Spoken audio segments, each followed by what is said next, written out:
In this episode of Transmission Talk, NewYorkDiesels.com, we're pressing the gears apart.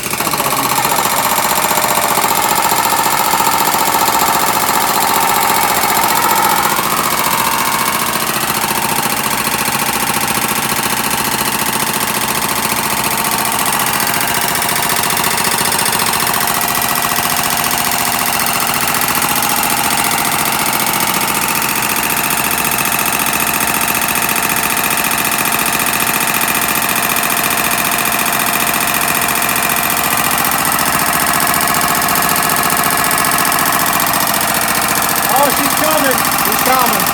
Almost there, Yep.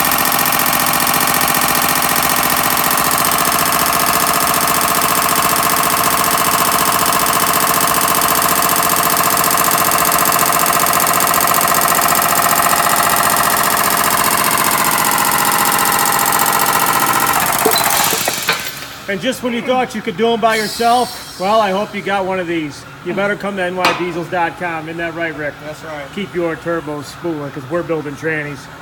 You do what you do. If you make coffee and eggs and you're good at it, that's what you ought to do. Over here, we put diesel trucks together. Oh, yeah. This episode of Diesel Talk brought to you by John the Diesel Man at NYDiesels.com.